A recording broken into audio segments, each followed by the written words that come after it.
Au nom du Père, du Fils et du Saint-Esprit. Amen. Mes frères et sœurs, encore une fois, nous avons, ce que je dirais, comme qui dirait, deux évangiles en un, car nous avons deux histoires assez marquantes l'une et l'autre. La première, une guérison faite par Jésus de ce malade hydropique. Donc tout simplement, c'est quelqu'un qui fait de la rétention d'eau et qui du coup gonfle énormément avec l'eau.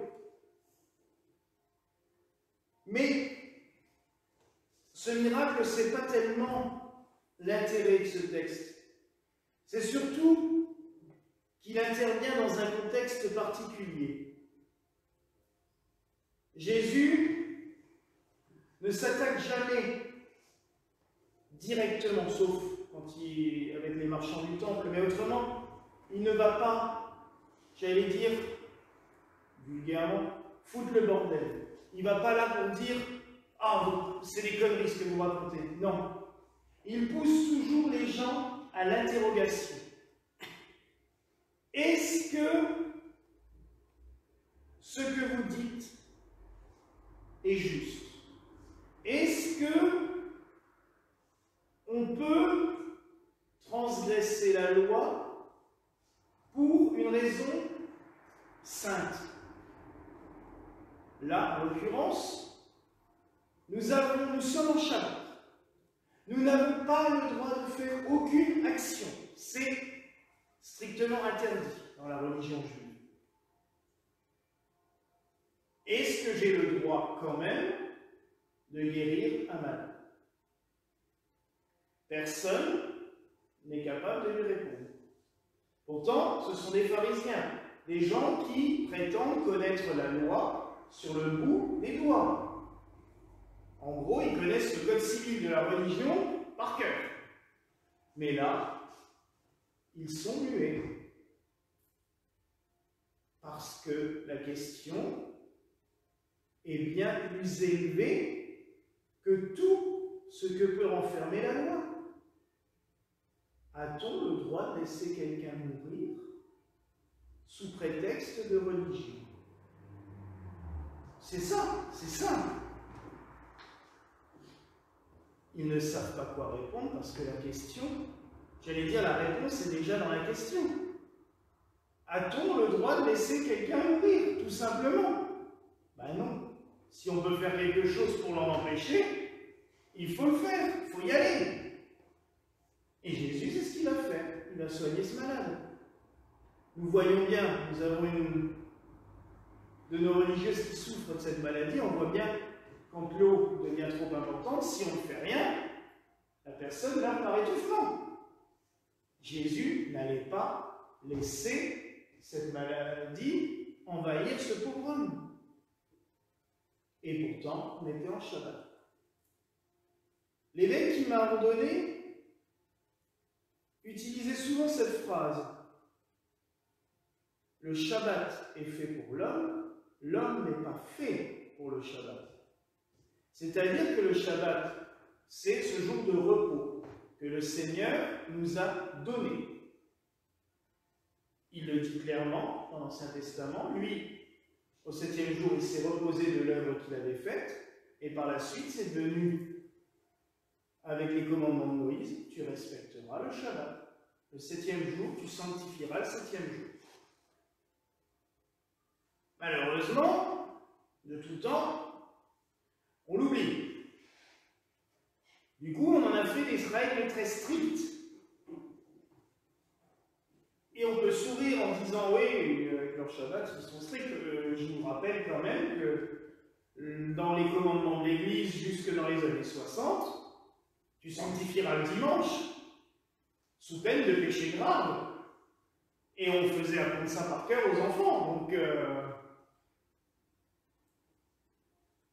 et c'est bon de s'arrêter, de stopper, de prendre une journée en disant, bon, je fais autre chose. Pour ceux qui peuvent, hein, parce que pour les curés, on ne fait pas autre chose que les autres jours, on en fait encore plus ce jour-là. C'est vrai, on dit toujours, ben, tu ne dois pas travailler le dimanche, oui, ben là, c'est mal parti. Mais prendre du temps pour faire le point sur la semaine et prendre du temps avec lui, avec Dieu.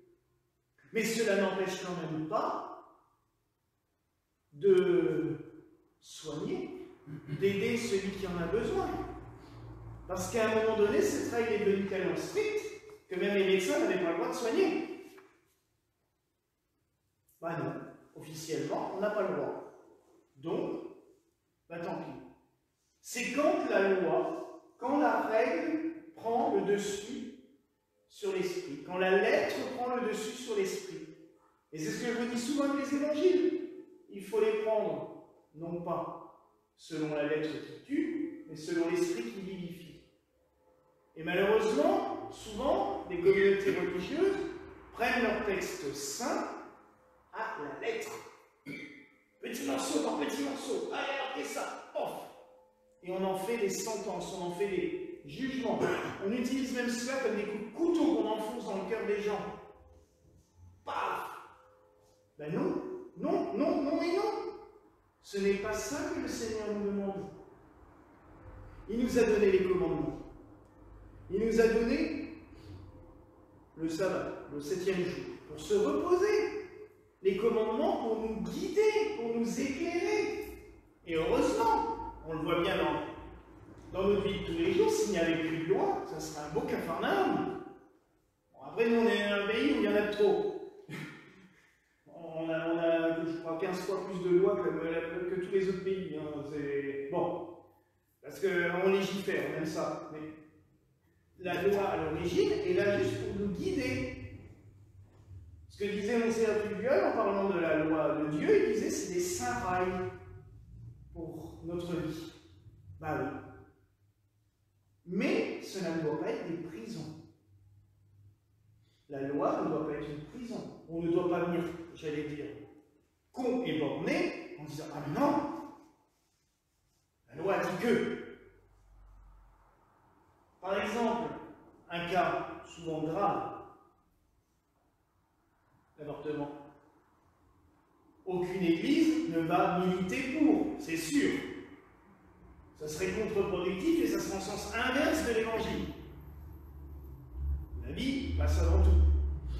Mais cela n'empêche pas d'accueillir les femmes qui l'ont fait, de chercher à comprendre pourquoi, d'écouter ce qu'elles ont à dire et surtout de ne pas leur refuser les sacrements. Une femme qui avorte, elle a déjà vécu assez, ça suffit. On ne va pas encore lui dire ah ben non, toi non, tu restes dehors. Ah non, c'est pas ça. Le Christ nous demande d'aller vers les moins bien portants. Je ne suis pas venu pour les justes, ni pour les gens bien portants, je suis venu pour les malades et les pécheurs. C'est ce qu'il nous a dit lui-même. Donc, à nous de ne pas nous borner dans un règlement, mais tout simplement d'avoir un cœur ouvert.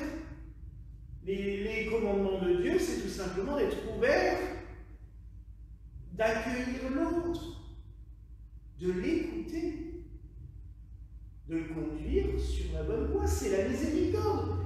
Le Père Glenn nous en parlait quand il nous a fait ses conférences sur la miséricorde il y a 2 ans. La miséricorde, c'est aussi dire à quelqu'un qui fait une connerie, mais de ne jamais le rejeter pour ça.